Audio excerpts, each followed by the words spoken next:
Untuk mengantisipasi apabila terjadi situasi merah, itu nanti kita akan mengalihkan ke 3 dermaga alternatif, 3 pelabuhan alternatif. Di mana itu? Itu ada di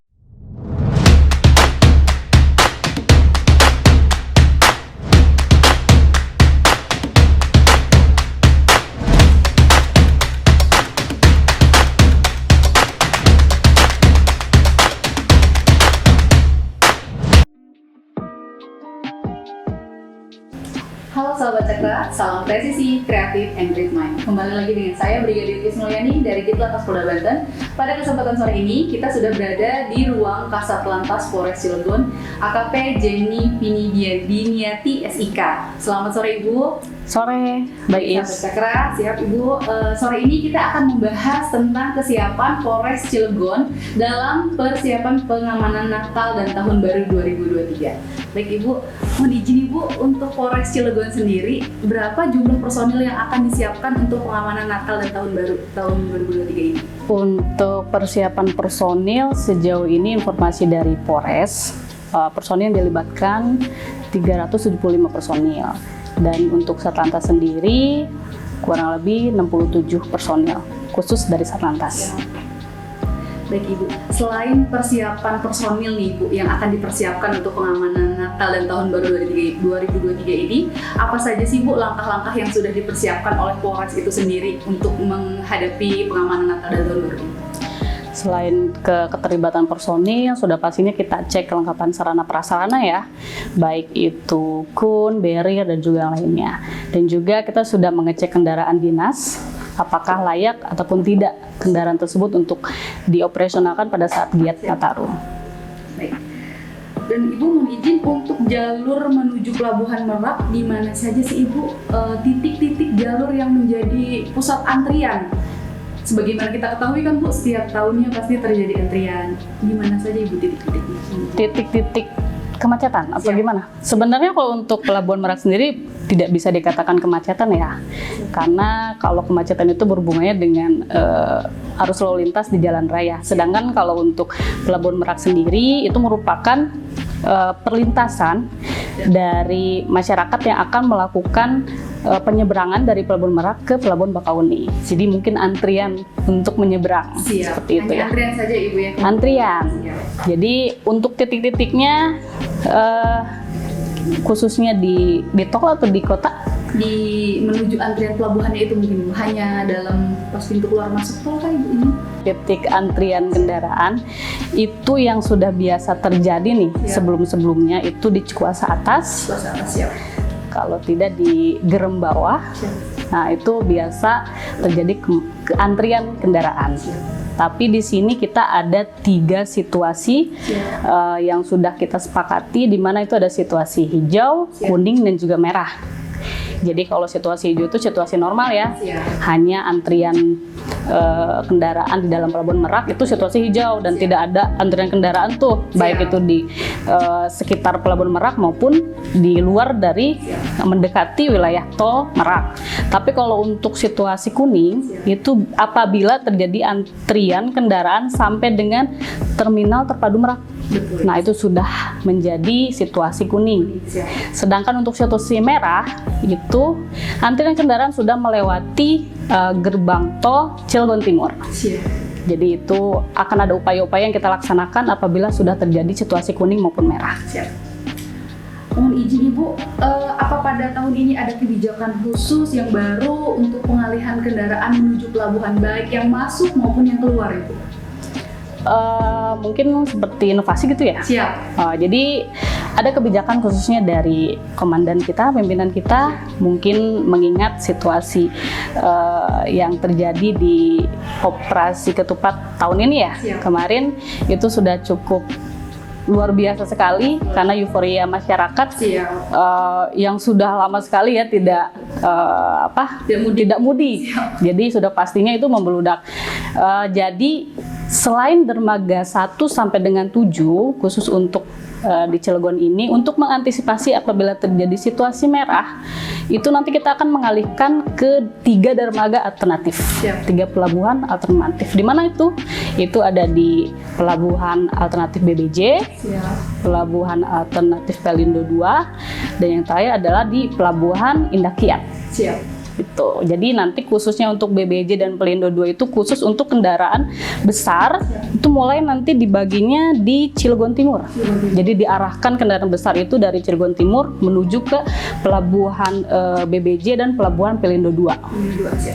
Apabila sudah tidak menampung lagi tuh kendaraan untuk menyeberang ke arah Pelabuhan Merak. Khusus Indah Kiat itu khusus untuk kendaraan kecil. Oh, baik. Gitu. Siap. Baik, Ibu mohon izin untuk pengamanan Natal dan Tahun Baru tahun 2023 ini, kira-kira ada potensi apa Bu yang mungkin terjadi? Untuk potensi selain adanya peningkatan lonjakan masyarakat yang akan melaksanakan penyeberangan dari Pelabuhan Merak ke Bakau, itu sudah pasti karena tahun lalu Nataru kan memang belum boleh ya. Belum untuk boleh. Ini pertama ya. Ini pertama kali, jadi mungkin euforianya sama seperti pada saat kemarin Lebaran. Siap, Bu. Ya saya harap sih tidak seramai itu, tapi apapun yang terjadi kita harus mengantisipasi. Siap. Nah itu, lalu yang potensi kedua, gangguan potensi ya, itu cuaca. Kalau cuaca di sini kurang bersahabat, sudah pasti khususnya di Pelabuhan Merak, gelombang air laut kan bisa naik, dan itu tidak boleh kapal untuk beroperasi. Apabila kapal tidak beroperasi, berarti tidak ada bongkar muat kapal, dan sudah pastinya terjadi antrian kendaraan. Dan itu sudah pastinya terjadi situasi kuning maupun merah apabila kendaraan cukup padat. Tapi kalau tidak ya tidak masalah.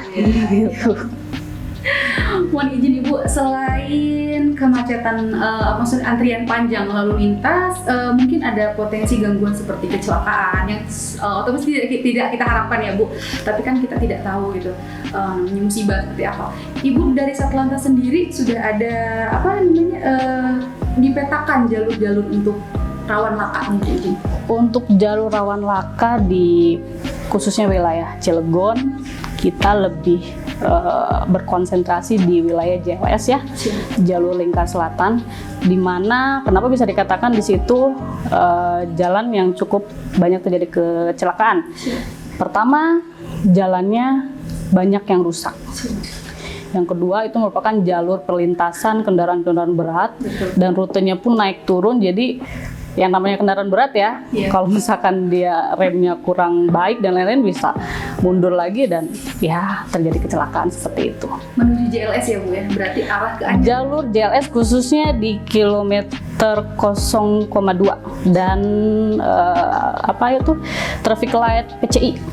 Itu jalannya rusak sekali. Baik, nah sahabat Cakra, bagi yang mau menuju ke arah Anyer mungkin lebih berhati-hati lagi seperti yang dihimbau tadi Ibu Pasar Lantas. Terjadi ada beberapa kerusakan ya Bu, jalan menuju JLS di sana. Baik Ibu, mohon izin, apakah sudah ada langkah-langkah yang dilakukan ataupun ya untuk meminimalisir angka kecelakaan? Sudah pastinya untuk mengurangi angka kecelakaan kan ada beberapa upaya ya, baik itu secara preemptif, preventif maupun represif. Kalau preemptif kan seperti halnya kita memberikan sosialisasi himbauan, baik itu ke media sosial, baik itu ke sekolah-sekolah, universitas, perkantoran, dan juga di radio-radio kita setiap minggu sudah mensosialisasikan itu, khususnya untuk jalur yang rawan laka dan juga dan lain-lainnya. Lalu kita juga secara preventif sudah melakukan giat patroli, itu sudah rutin kami laksanakan, setiap hari ini kita laksanakan dan kita laporkan. Dan yang terakhir secara represif atau penindakan, kita juga sudah melakukan itu, walaupun mungkin sekarang sudah tidak boleh tilang manual ya, tapi kita tetap berupaya untuk melaksanakan tugas, mengingatkan dengan memberikan surat teguran kepada masyarakat, dan itu saja yang sudah kita laksanakan. Oh, dan satu lagi, untuk khususnya JLS kita sudah berkoordinasi dengan pihak instansi terkait berkenan dengan perbaikan jalan. Semoga segera terrealisasi. Oke. Ya, Bu. Biar meminimalisir angka kecelakaan ya Bu. Mudah-mudahan tidak ada lagi sih. Baik Ibu, kita beralih ke wisata Anyer ya Bu, karena sebagaimana kita tahu juga setiap tahunnya antusiasme masyarakat ini luar biasa ya Bu ya, di setiap tahun baru, baik itu di dalam kota maupun luar kota, antusiasme untuk berwisata ke Anyer itu cukup tinggi ya Bu izin.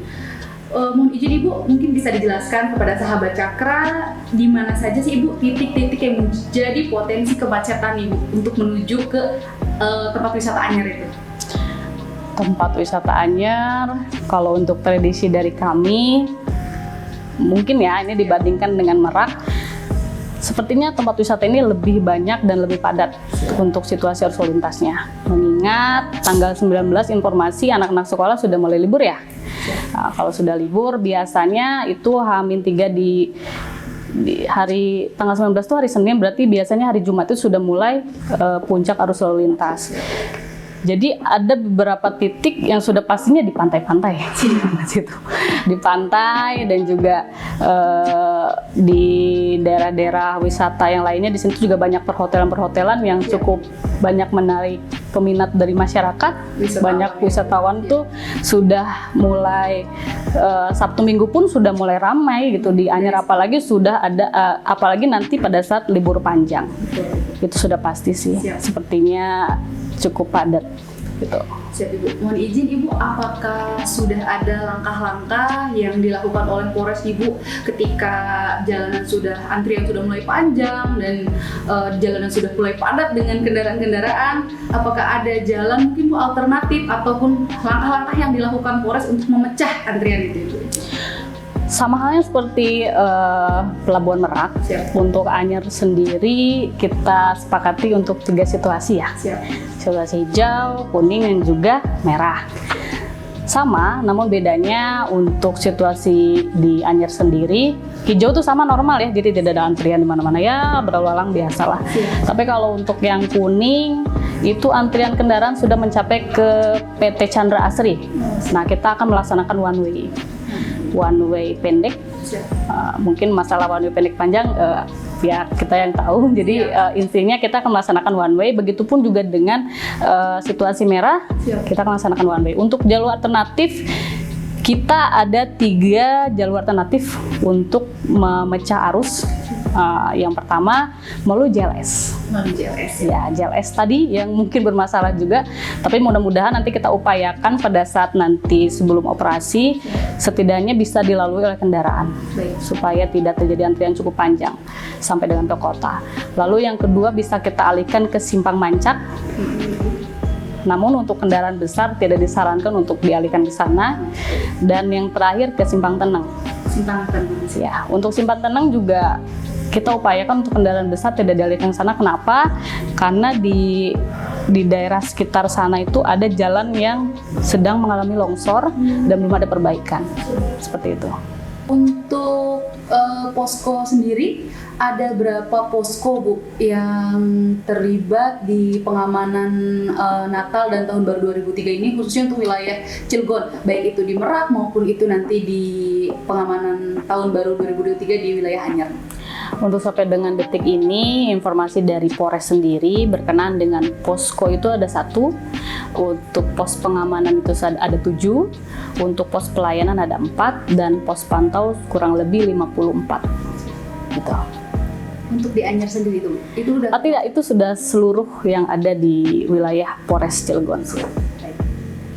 Baik Ibu, mohon izin yang terakhir nih Bu, apakah ada himbauan yang akan disampaikan kepada masyarakat Cilegon khususnya mungkin yang akan melaksanakan mudik ataupun mudik untuk Natal ya Bu ya, yang akan menyeberang ke Pelabuhan Merak, ataupun buat masyarakat yang akan melaksanakan liburan Tahun Baru ke wilayah Anyer? Sudah pastinya kami mengimbau kepada masyarakat untuk tetap tertib dalam berlalu lintas dan budayakan keselamatan sebagai kebutuhan kita semua, karena saya rasa masyarakat semua juga sangat bereuforia untuk melaksanakan liburan, baik itu ke Anyer ataupun menyeberang dari Pelabuhan Merak ke Bakau. Yang pasti harus tetap tertib dalam berlalu lintas. Sebelum berangkat, apabila akan melakukan perjalanan, tolong dicek dulu baik itu fisiknya dalam keadaan baik maupun tidak, kendaraannya bagaimana, dan juga jangan lupa kelengkapan surat-suratnya juga dibawa. Kalau saya sarankan agar melaksanakan tahun baru di rumah saja, tapi kalau misalkan memang harus jalan, ya tetap seperti yang tadi saya sampaikan untuk dilengkapi semua kesiapannya. Mungkin itu saja. Baik, terima kasih banyak Ibu atas waktunya. Demikian sahabat Cakra, bincang-bincang kita pada sore hari ini bersama Ibu Kasat Lantas Cilegon. Kami dari Ditlantas Polda Banten mohon undur diri. Terima kasih, salam presisi.